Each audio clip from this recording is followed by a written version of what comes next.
오늘은 성경에 기록된 남녀가 둘이 합하여 한 몸이 된다는 개념, 결혼에서 많이 설교를 하는 그런 내용인데, 그런 개념과 가정에 대한 개념, 그것이 무엇인지를 오늘 말씀을 중심으로 해서 명확하게 정리를 하도록 하겠습니다. 우리는 지난주에 이혼에 대한 이야기를 샌드위치처럼 감싸고 있는 어린아이에 대한 이야기를 중심으로 해서 나눴습니다. 결론은 하나님의 진짜 어린아이였던 예수님을 보내주셔서 그 예수님 안에서 성도인 우리가 하나님 아버지께만 온전히 순종하는 천국의 어린 아기로 완성된다라는 것을 나눴어요. 그리고 성경은 그 어린아이를 작은 아이로 표현하기도 합니다. 작은 자. 그래서 본 바로 앞에 있는 마태복음 18장의 내러티브를 보시면 그 어린아이의 이야기 바로 다음에 작은 자를 실족하게 하는 자의 최후가 어떻게 되는지를 기록하고 있습니다. 마태복음 18장 6에서 10절 말씀입니다. 누구든지 나를 믿는 이 작은 자 중 하나를 실족하게 하면 차라리 연자맷돌이 그 목에 달려서 깊은 바다에 빠뜨려지는 것이 나으리라. 실족하게 하는 일들이 있음으로 말미암아 세상에 화가 있도다. 실족하게 하는 일이 없을 수는 없으나 실족하게 하는 그 사람에게는 화가 있도다. 만일 내 손이 내 손이나 내 발이 너를 범죄하게 하거든 누구에게요? 작은 자 하나에게 찍어 내어버리라. 장애인이나 다리 저는 자로 영생에 들어가는 것이 두 손과 두 발을 가지고 영원한 불에 던져지는 것보다 나으리라. 만일 내 눈이 너를 범죄하게 하거든 누구에게요? 작은 자 하나에게 빼어버리라. 한 눈으로 영생에 들어가는 것이 두 눈을 가지고 지옥불에 던져지는 것보다 나으리라. 상과 이 작은 자 중에 하나도 없음 여기지 말라. 너희에게 말하노니 그들의 천사들이 하늘에서 하늘에 계신 내 아버지의 얼굴을 항상 배우느니라. 여기서 작은 자는 예수님을 포함한 예수님께 연합되어 있는 어린아이들을 말해요. 그 작은 자들은 이 세상에서 고아, 과부, 나그네 등의 연약한 모습, 무기력한 모습으로 보이기도 합니다. 그런데 하나님 나라의 존재 양식과 삶의 방식은 세상에서의 존재 양식과 삶의 원리와는 완전히 달라요. 하나님 나라의 존재 양식은 각 객체인 우리가 완전히 비어지고 약해지는 가운데 하나님의 생명력이 가득 채워짐으로 완료됩니다. 따라서 세상적인 세계관과 가치관을 가지고 작은 자를 업신여기고 무시하는 것은 연자맷돌을 목에 메고 바다에 빠지는, 다른 말로 영원한 불, 지옥불의 멸망을 자초하는 것이라는 말이에요. 그것이 믿음이 없는 자들의 세계관입니다. 그러니까 교회에서는 그런 일들이 일어나서는 안 된다는 것입니다. 그런 자들은 절대로 천국에 합당한 자가 아니라는 말이지요. 그러나 연약한 양들은 세상으로부터 공격을 받게 되고 목자는 그 양들을 위해 목숨을 버리는데 어린 양의 모습으로 목숨을 버리게 돼요.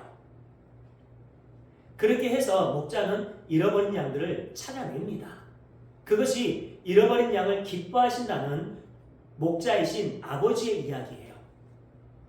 그렇게 어린 아이로 오신 예수님의 십자가와 은혜의 이야기를 일관성 있게 이어가던 예수님께서 이혼하면 안 된다라는 이야기로 바꾸세요. 그리고 오늘 본문의 이야기도 어린 아이의 이야기와 일관성을 가지고 있다는 증거로 샌드위치 구조로 양쪽을 어린 아이의 이야기로 감싸고 있는 것입니다. 오늘 본문을 보시면 바리새인들이 예수님을 시험하기 위해 모세의 율법을 근거로 해서 이혼에 대한 문제를 거론하고 있어요. 모세는 이혼 증서를 써주면 이혼해도 된다고 했는데 당신은 어떻게 생각하냐는 것이죠.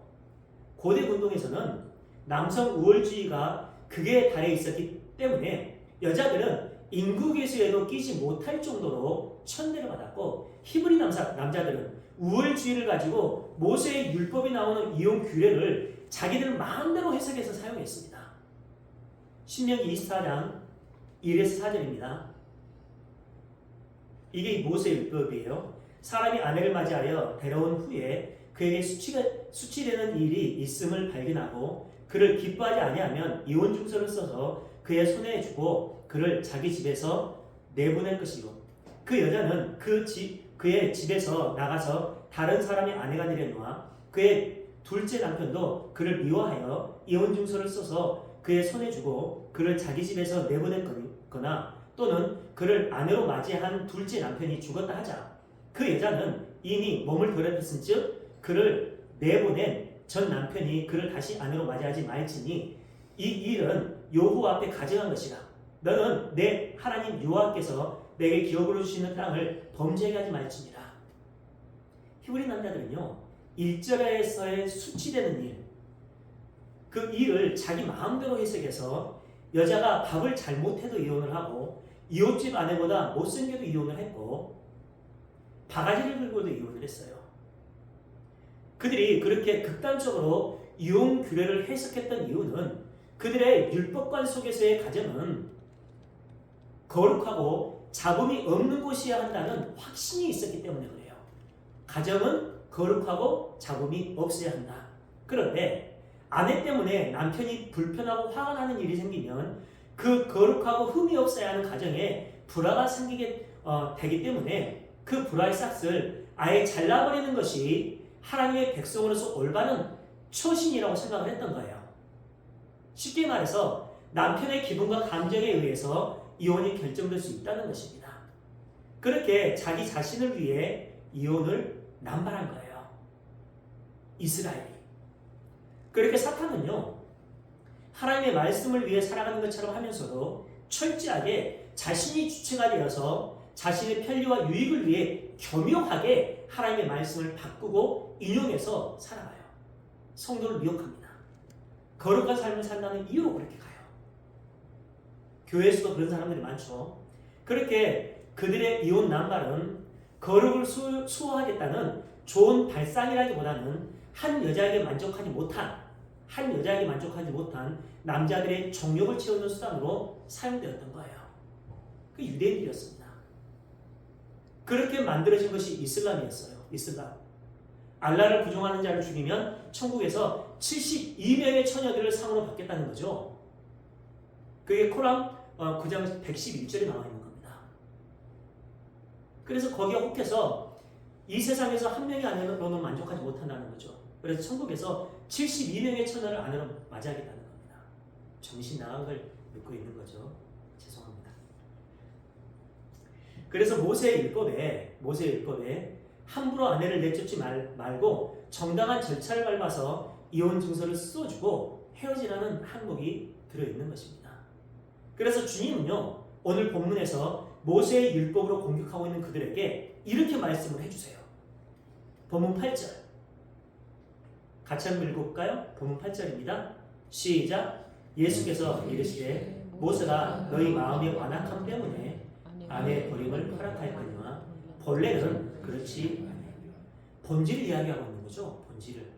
여기서 이혼을 하려면 이혼 증서를 써주고 하라는 것은 자신의 쾌락을 위해 이혼을 함부로 이용하려는 죄인들의 완악함을 폭로하라는 것이지 이혼을 합법적으로 승인해 준 것이 아니라는 거예요.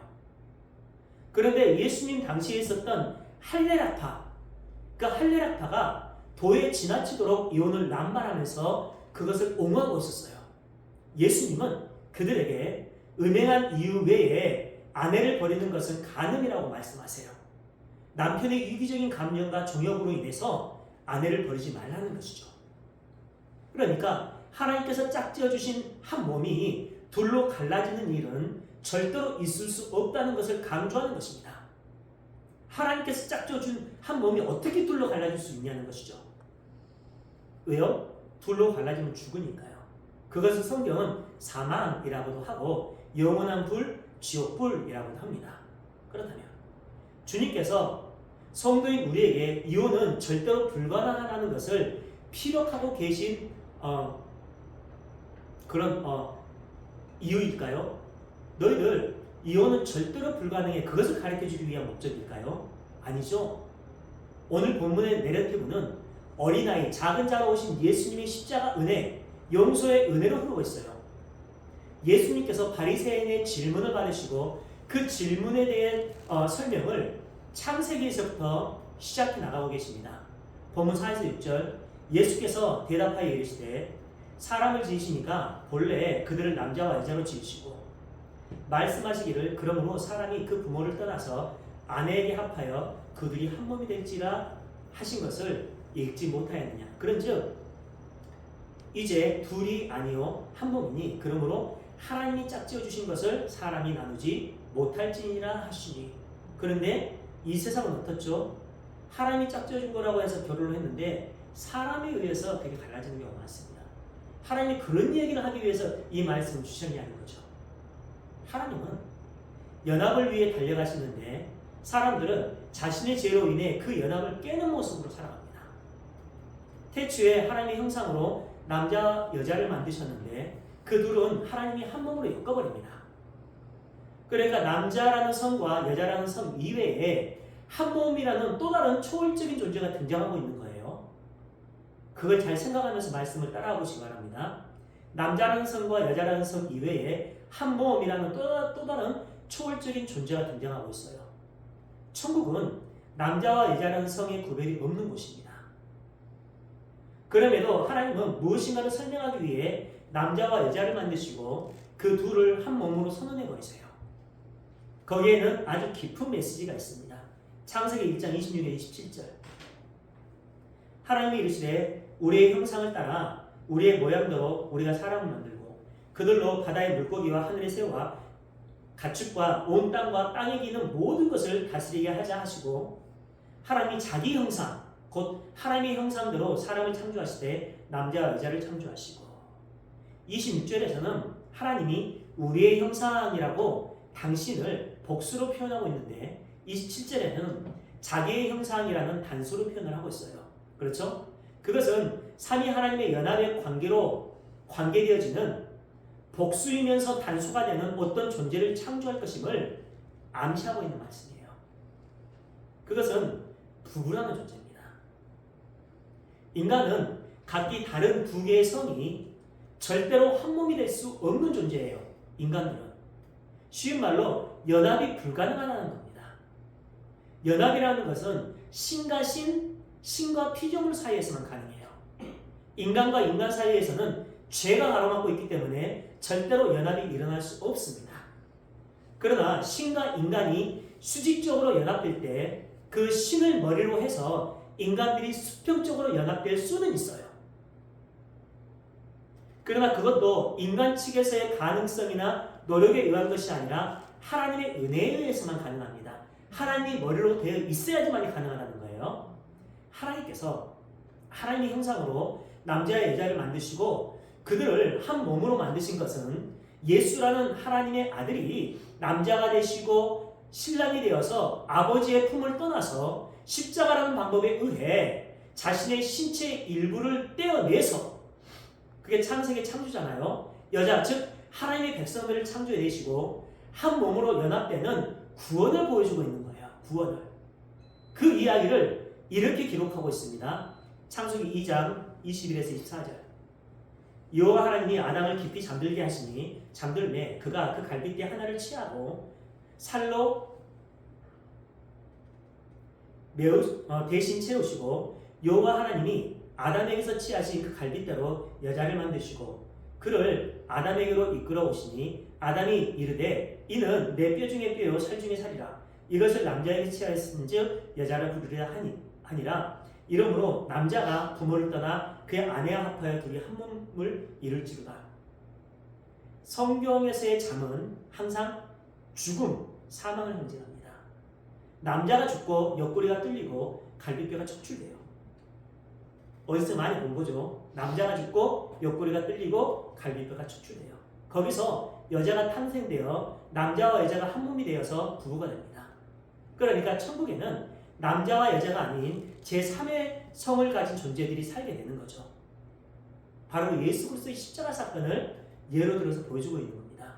에베소서 1장 4에서 5절 곧 창세전에 그리스도 안에서요 우리를 택하사 우리로 사랑 안에서 그 앞에 거룩하고 흠이 없게 하시려고 그 기쁘신 뜻대로 하나님의 기쁘신 뜻대로 우리를 예정하사 예수 그리스도로 말미암아 자기의 아들들이 되게 하셨으니 이렇게 한 몸이라는 개념은 예수님의 십자가 희생으로 그분과 연합하여 구원받게 되는 것은 하나님과 하나님의 백성들 사이에서만 적용이 돼요.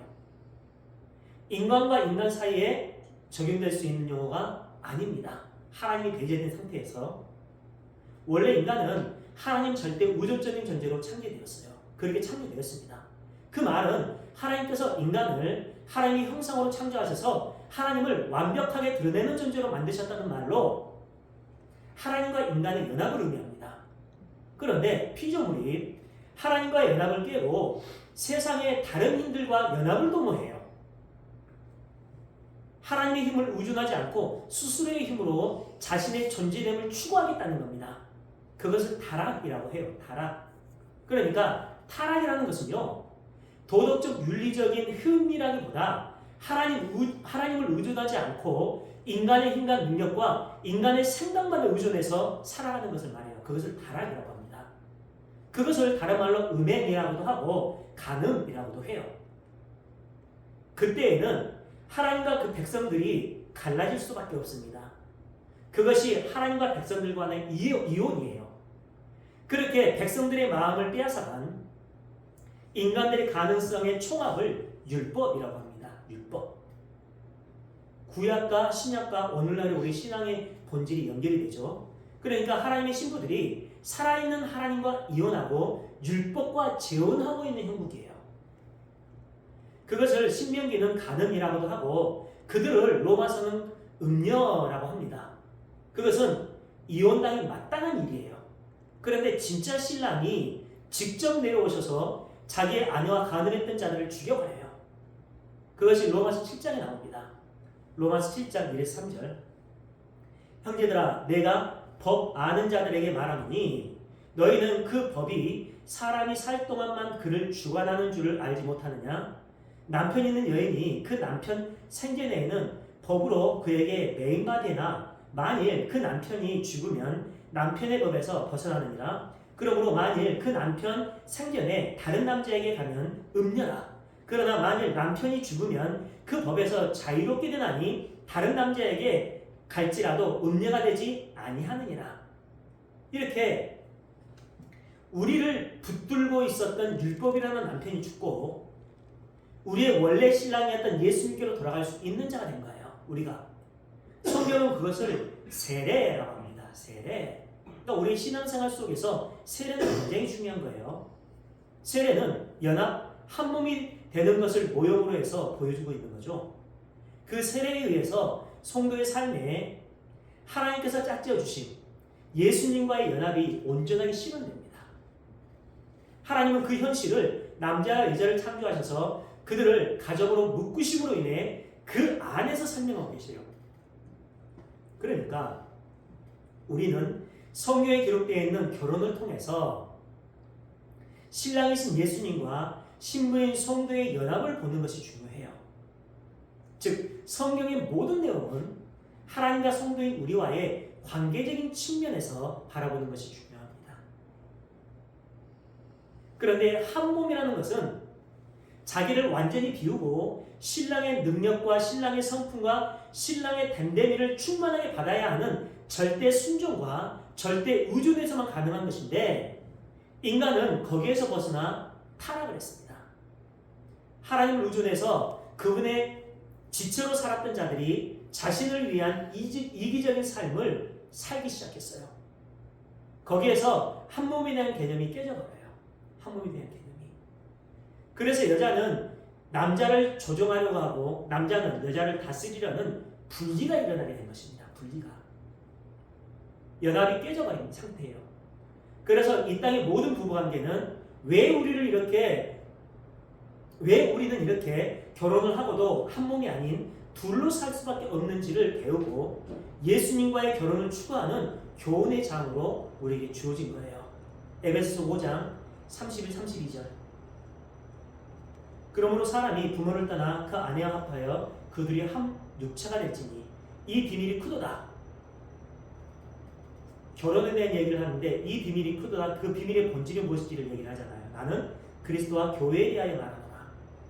이렇게 결혼관계라는 것은 예수님과 교회 어떻게 혼인을 해서 한 몸이 되는가를 설명하기 위한 하나의 도구입니다. 그러니까 성경에 나오는 결혼에 대한 개념은 예수님과 성도와의 연합적인 결혼을 핵심으로 설명하고 있는 내용이에요. 세상의 모든 사람들은 결혼이라는 한 몸 되기 프로젝트를 통과하면서도 결코 한 몸으로 살지 못하는 자신들을 발견하게 됩니다. 그 어떤 노력으로도 두 몸일 수밖에 없는 타락한 인간의 실존을 경험하면서 성도인 우리는 진짜 우리의 신랑을 기다리게 돼요. 따라서 성경에서 이혼이라는 것은 사람이 결혼을 통해서도 결코 하나된 몸으로 존재하지 못하고 갈라져 살 수밖에 없는 존재라는 것을 배우는 그 한 현상에 불과하다는 거예요. 한 현상에. 그런데 하나님께서 고멜과 같은 우리를, 여기서 고멜은 창녀였지만 하나님의 계획하심에 의해서 호세아 선지자의 아내가 된 그 여인이었잖아요. 그 고멜과 같은 우리를 당신의 열심으로 찾아오셔서 결국 은 15, 보리 한 호멜 반, 은 30, 예수 그리스도로 사버리세요. 어린 양의 혼인잔치에 들어가게 그렇게 우리가 어린 양의 혼인잔치에 들어가게 되고 거기에서 그 연합은 완료됩니다.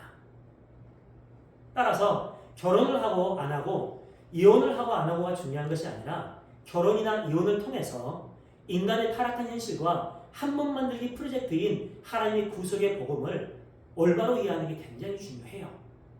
고린도전서 7장 24절 28절입니다. 표준세 번역입니다. 형제자매 여러분, 각각 부르심을 받은 그때의 처지에 그대로 있으면서 하나님과 함께 살아가십시오.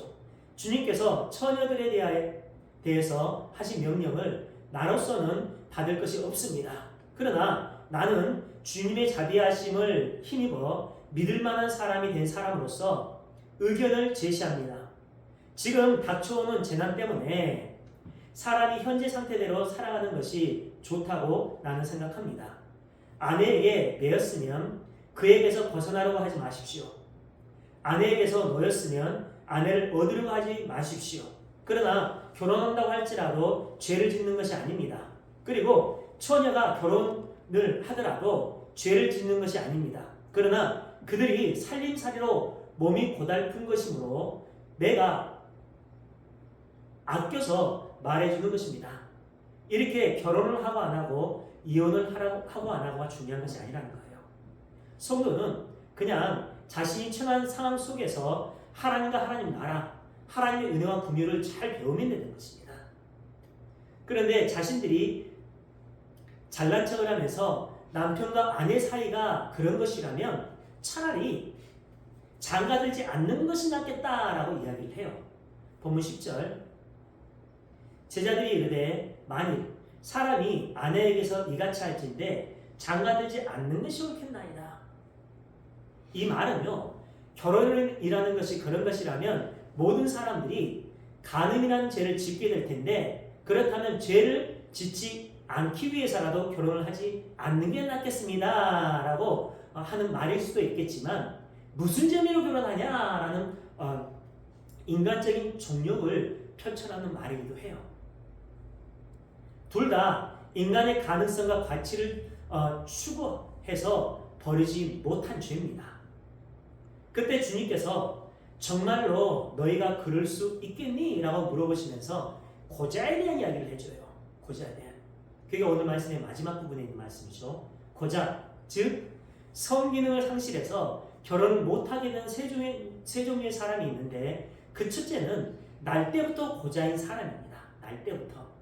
그것은 불가항력적으로 고자가 된 사람이에요. 둘째는 사람이 만들어서 된 고자예요. 그것은 스스로 고세를 해서 고자가 된 사람들입니다. 그것을 다른 말로 율법주의라고 해요. 율법주의. 죄를 짓지 않겠다고 스스로 팔과 다리를 찢고 스스로 눈을 파버리는 그러한 형국을 말해요. 그 사람도 마음속에서 솟구쳐 오르는 그러한 정욕까지는 해결하지 못합니다. 아무리 거슬을 해도. 셋째는 천국을 위해서 고자가 된 사람이 있다는 거예요. 천국을 위해서. 즉 하나님 나라를 위해 하나님께서 고자로 만들어버린 성도가 있다는 겁니다. 그 사람이 예수님께서 하시는 이혼에 관한 이야기를 명확하게 이해할 수 있게 됩니다. 하나님은 백성들의 완성을 위해 때로는 백성들을 고자로 만들어버리기도 해요. 그것은 진짜로 고자를 만든다는 것이 아니라 우리가 알고 있는 그런 개념의 고자를 만든다는 것이 아니라 세상과는 절대로 연합해서 결혼할 수 없는 자, 오직 하나님만을 바라보고 하나님의 뜻대로만 순종하는 자로 만들어 버리겠다는 거예요. 그 이야기를 이렇게 표현하고 있는 겁니다. 고린도전서 7장 29에서 32절 표준세 번역입니다. 형제자매 여러분, 내가 말하려는 것은 이것입니다. 때가 얼마 남지 않았으니 이제부터는 안에 있는 사람은 없는 사람처럼 하고 아내와 같이 살더라도 우는 사람은 울지 않는 사람처럼 하고 기쁜 사람은 기쁘지 않는 사람처럼 하고 무엇을 산 사람은 그것을 가지고 있지 않은 사람처럼 하고 세상을 이용하는 사람은 그렇게 하지 않는 사람처럼 하십시오. 이 세상의 모습은 사라져버리기 때문입니다. 나는 여러분이 염려 없이 살기를 바랍니다. 결혼하지 않는 남자는 어떻게 하면 주님을 기쁘게 해드릴 수 있을까를 하고 주님의 일에 마음을 씁니다. 하나님은 결혼이라는 것을 자신의 행복을 위한 것으로 오해하지 않기를 공부해요. 가정이라는 것은 하나님의 은혜를 배우는 현장이어야지 세상적인 행복을 추구하는 것이어서는 안 된다는 것이죠. 바로 그 모습이 천국을 위해 고자가 된 자들의 모습입니다. 그것은 진짜로 고자가 되라는 것이 아니라 우리의 본질이 어디에 있는가를 보여주고 있는, 가르쳐주고 있는, 이야기하고 있는 그런 말씀이죠. 결혼해서 가정이 있는데 그 가정이 세상적인 행복을 추구하는 현장이 아니라 하나님 나라를 배우는 현장이 되어야 한다는 것입니다. 하나님 나라를. 그들은 그 속에서 자신들이 왜 하나님의 은혜로만 어린 양과 혼인을 하게 되는지를 배우게 돼요. 그러니까 성도는 가정을 통해서 하나님의 은혜가 아니면 평생 동안 가정 속에서 이혼한 자로 살 수밖에 없다는 것을 배우는 거예요. 그러니까 스스로 결혼을 하지 않겠다거나 하나님 나라를 위해 이혼을 하겠다는 그런 말은 하지 말라는 것입니다. 너의 삶 속에 주어진 그 상태에서 오직 하나님 나라와 하나님의 의를 위해 달려가라는 거예요. 만일 그러지 않는 것이 율법주의라는 겁니다. 율법주의. 하나님은 필요에 의해서 당신의 백성들을 세상에서의 고자된 하나님 나라를 위해 힘쓰는 자로 만들어 나갑니다. 그러니까 스스로 고자가 되었다고 자랑하지도 말고 고자된 사람, 연약한 사람, 이혼한 사람, 고아, 과부와 같은 사람들을 인간의 선악구조로 함부로 판단하지 말라는 거예요. 주님께서 그렇게 말씀하고 계신 겁니다. 우리는 그렇게 하나님 나라의 완성을 위해 세상적인 우리의 삶을 하나님께 차압당한 사람들이에요. 그리고 앞으로도 계속해서 세상적인 삶의 원리를 하나님 나라의 삶의 원리에 의해 차압당하는 삶을 살아가게 될 것입니다. 그것을 성화의 삶이라고 해요. 그걸 신앙생활이라고 합니다. 그들을 천국을 위해 고자된 사람이라고 해요. 그들을 성도라고 합니다. 그러니까 세상적인 선악구조에 의해 스스로를 판단하거나 비판하지도 마시고 다른 사람들을 판단하거나 비판하지도 말라는 거예요. 성도의 삶에 일어나는 모든 일들은 하나님에 의해 주도되는, 오직 하나님에 의해 주도되는 하나님 나라에 관한 이름을 잊지 마시고 세상에서 매일같이 분열과 갈라짐의 그 주역으로 살아가는 자신의 모습을 보면서 하나님의 진짜 신부로서 하나님의 은혜를 더욱더 붙드는 삶을 살아가시길 주님의 이름으로 축원합니다. 기도드리겠습니다.